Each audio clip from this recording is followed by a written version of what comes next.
1 Chronicles 11 from the Net Bible. David becomes king. All Israel joined David at Hebron and said, "Look, we are your very flesh and blood. In the past, even when Saul was king, you were Israel's commanding general. The Lord your God said to you, 'You will shepherd my people Israel. You will rule over my people Israel.'" When all the leaders of Israel came to the king at Hebron, David made an agreement with them in Hebron before the Lord. They anointed David king over Israel, just as the Lord had announced through Samuel. David conquers Jerusalem. David and the whole Israelite army advanced to Jerusalem, that is, Jebus. The Jebusites, the land's original inhabitants, lived there. The residents of Jebus said to David, "You cannot invade this place." But David captured the fortress of Zion, that is, the city of David. David said, "Whoever attacks the Jebusites first will become commanding general." So Joab, son of Zeruiah, attacked first and became commander. David lived in the fortress. For this reason it is called the City of David. He built up the city around it, from the terrace to the surrounding walls. Joab restored the rest of the city. David's power steadily grew, for the Lord who commands armies was with him. David's warriors. These were the leaders of David's warriors who helped establish and stabilize his rule over all Israel in accordance with the Lord's word. This is the list of David's warriors. Jashobeam, a Hakmonite, was head of the officers. He killed 300 men with his spear in a single battle. Next in command was Eleazar, son of Dodo the Ahohite. He was one of 3 elite warriors. He was with David in Pasdammim when the Philistines assembled there for battle. In an area of the field that was full of barley, the army retreated before the Philistines, but then they made a stand in the middle of that area. They defended it and defeated the Philistines. The Lord gave them a great victory. 3 of the 30 leaders went down to David at the rocky cliff at the cave of Adullam, where a Philistine force was camped in the valley of Rephaim. David was in the stronghold at the time, while a Philistine garrison was in Bethlehem. David was thirsty and said, "How I wish someone would give me some water to drink from the cistern in Bethlehem near the city gate." So the 3 elite warriors broke through the Philistine forces and drew some water from the cistern in Bethlehem near the city gate. They carried it back to David. But David refused to drink it. He poured it out as a drink offering to the Lord and said, "God forbid that I should do this. Should I drink the blood of these men who risked their lives?"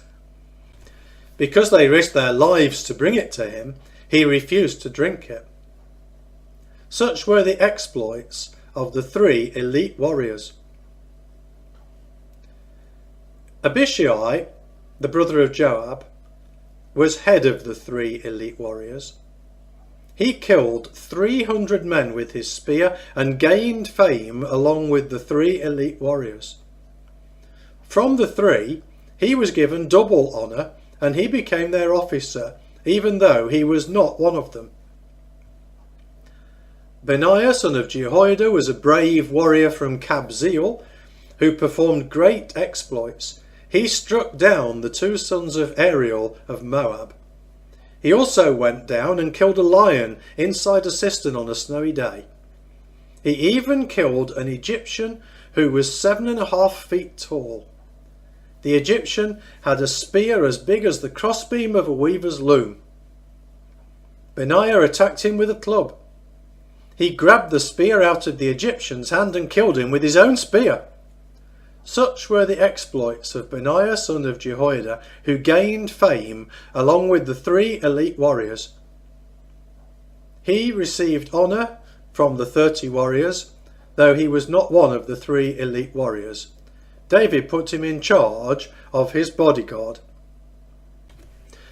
The mighty warriors were Asahel, the brother of Joab, Elhanan, son of Dodo from Bethlehem, Shamoth the Hararite, Helez the Pelonite, Ira, son of Ikesh the Tekoite, Abiezer the Anathothite, Sibbecai the Hushathite, Elai the Ahohite, Mahariah the Netophathite, Heled, son of Baana the Netophathite, Ithai, son of Ribai, from Gibeah in Benjamite territory, Benaiah the Pyrothonite, Hurai from the valleys of Gaash, Abiel the Arbathite, Asmaveth the Baharumite, Eliabar the Shealbanite, the sons of Hashem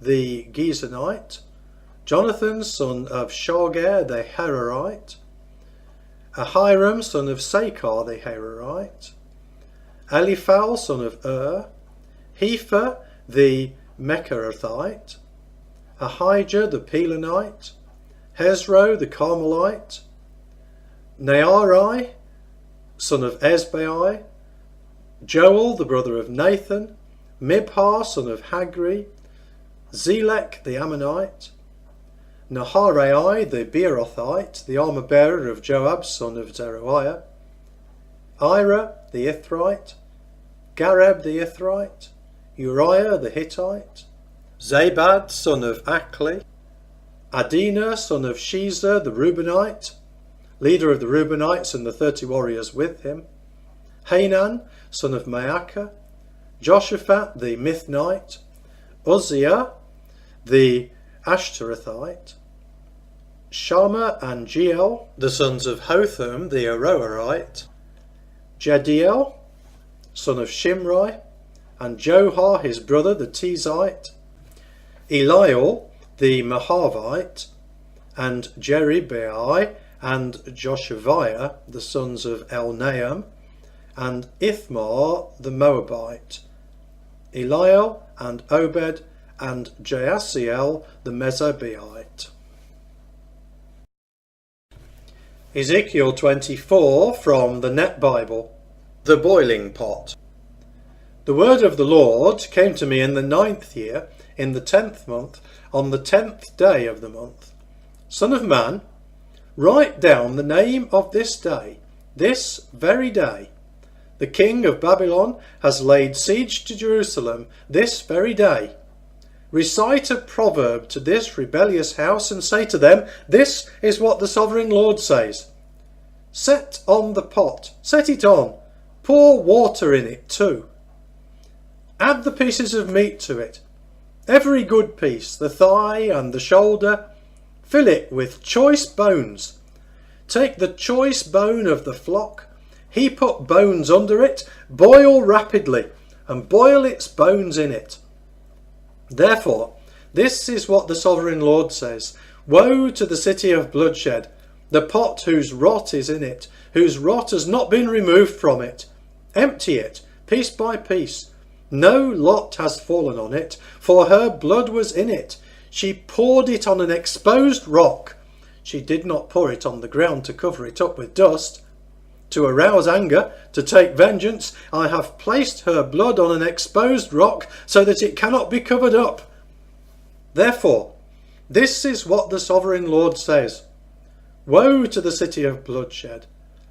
I will also make the pile high. Pile up the bones. Kindle the fire. Cook the meat well. Mix in the spices. Let the bones be charred. Set the empty pot on the coals until it becomes hot and its copper glows, until its uncleanness melts within it and its rot is consumed. It has tried my patience, yet its thick rot is not removed from it.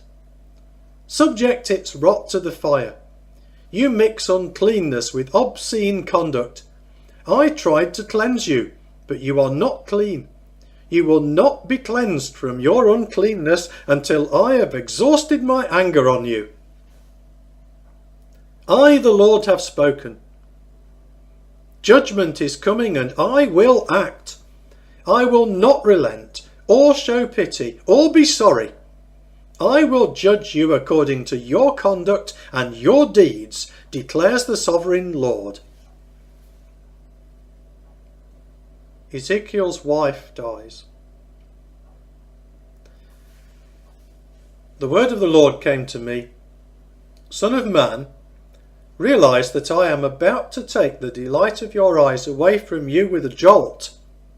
But you must not mourn or weep or shed tears. Groan in silence for the dead, but do not perform mourning rites. Bind on your turban and put your sandals on your feet. Do not cover your lip, and do not eat food brought by others. So I spoke to the people in the morning, and my wife died in the evening. In the morning I acted just as I was commanded. Then the people said to me, Will you not tell us what these things you are doing mean for us? So I said to them, The word of the Lord came to me. Say to the house of Israel, This is what the sovereign Lord says. Realize I am about to desecrate my sanctuary, the source of your confident pride, the object in which your eyes delight, and your life's passion. Your very own sons and daughters whom you have left behind will die by the sword. Then you will do as I have done. You will not cover your lip or eat food brought by others. Your turbans will be on your heads and your sandals on your feet. You will not mourn or weep, but you will rot for your iniquities and groan among yourselves. Ezekiel will be an object lesson for you. You will do all that he has done. When it happens, then you will know that I am the sovereign Lord. And you, Son of man, this is what will happen on the day I take from them their stronghold, their beautiful source of joy, the object in which their eyes delight, and the main concern of their lives, as well as their sons and daughters. On that day, a fugitive will come to you to report the news. On that day, you will be able to speak again. You will talk with the fugitive and be silent no longer. You will be an object lesson for them, and they will know that I am the Lord. Luke 21 from the Net Bible. The Widow's Offering. Jesus looked up and saw the rich putting their gifts into the offering box. He also saw a poor widow put in 2 small copper coins. He said, I tell you the truth, this poor widow has put in more than all of them. For they all offered their gifts out of their wealth. But she, out of her poverty, put in everything she had to live on. The signs of the end of the age. Now while some were speaking about the temple, how it was adorned with beautiful stones and offerings, Jesus said, As for these things that you are gazing at, the days will come when not one stone will be left on another, all will be torn down. So they asked him, Teacher, when will these things happen, and what will be the sign that these things are about to take place? He said, Watch out that you are not misled. For many will come in my name, saying, I am he, and the time is near. Do not follow them. And when you hear of wars and rebellions, do not be afraid, for these things must happen first, but the end will not come at once. Persecution of disciples. Then he said to them, Nation will rise up in arms against nation, and kingdom against kingdom. There will be great earthquakes and famines and plagues in various places, and there will be terrifying sights and great signs from heaven. But before all this, they will seize you and persecute you, handing you over to the synagogues and prisons. You will be brought before kings and governors because of my name. This will be a time for you to serve as witnesses. Therefore be resolved not to rehearse ahead of time how to make your defence. For I will give you the words, along with the wisdom that none of your adversaries will be able to withstand or contradict. You will be betrayed even by parents, brothers, relatives and friends, and they will have some of you put to death. You will be hated by everyone because of my name, yet not a hair of your head will perish. By your endurance you will gain your lives. The desolation of Jerusalem. But when you see Jerusalem surrounded by armies, then know that its desolation has come near. Then those who are in Judea must flee to the mountains. Those who are inside the city must depart. Those who are out in the country must not enter it, because these are days of vengeance, to fulfill all that is written. Woe to those who are pregnant and to those who are nursing their babies in those days. For there will be great distress on the earth and wrath against this people. They will fall by the edge of the sword and be led away as captives among all nations. Jerusalem will be trampled down by the Gentiles until the times of the Gentiles are fulfilled. The arrival of the Son of Man. And there will be signs in the sun and moon and stars, and on the earth nations will be in distress, anxious over the roaring of the sea and the surging waves. People will be fainting from fear and from the expectation of what is coming on the world, for the powers of the heavens will be shaken. Then they will see the Son of Man arriving in a cloud with power and great glory. But when these things begin to happen, stand up and raise your heads, because your redemption is drawing near. The parable of the fig tree. Then he told them a parable. Look at the fig tree and all the other trees. When they sprout leaves, you see for yourselves and know that summer is now near. So also you. When you see these things happening, know that the kingdom of God is near.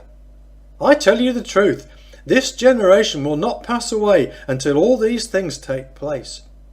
Heaven and earth will pass away, but my words will never pass away. Be ready, but be on your guard, so that your hearts are not weighed down with dissipation and drunkenness and the worries of this life, and that day close down upon you suddenly like a trap.